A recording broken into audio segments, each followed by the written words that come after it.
Welcome to Biz Wire. I'm Joseph Nordstrom in Beijing. China's President Xi Jinping ended his trip to Europe by campaigning for a free trade agreement with the European Union at its headquarters in Brussels.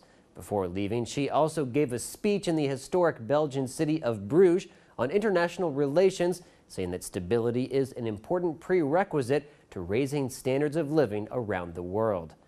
EU leaders dampened expectations by saying they were open to a free trade agreement with China, which business is in favor of, but said negotiations could move forward only when conditions were right. China has a burgeoning economic relationship with the EU, with bilateral trade hitting around $590 billion last year. During the trip, Xi said he hopes this figure to be $1 trillion by 2020. International affairs and security were also an important part of the visit. Pressed about the ongoing situation between the Ukraine and Russia, Xi reiterated that China remains neutral. However, he did say that borders and sovereignty should be respected. But agreements on trade, currency exchange, and investment punctuated his first visit to Europe as head of state. Each stop on the 11-day trip was showcased by red carpet welcomes and billion-dollar deals, whether it was nuclear cooperation in France, a Silk Road railway to Germany, or car factories in Belgium.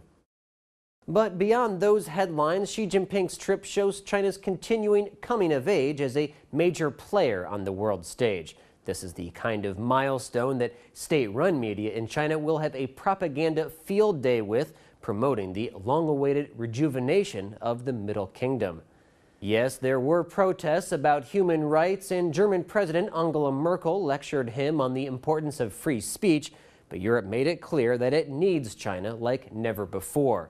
No, Xi didn't get to visit the Holocaust Museum with Merkel, but he was still able to highlight the differences between Germany and Japan in accepting responsibility for atrocities during a war over 70 years ago. The unresolved issues with Japan often sours relations and dampen trade ties with China.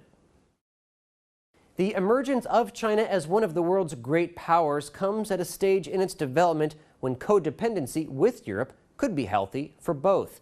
Europe needs Chinese consumers and investment capital, and China needs Europe's technology to get through its next phase of growth and, as Napoleon foretold, shake the world a little more.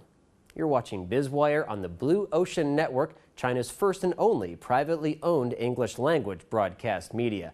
Our full episode can be seen on our website, BONTV/biz-wire. Let's turn now to Neil Jones for a quick look at a few stories that are buzzing through the markets.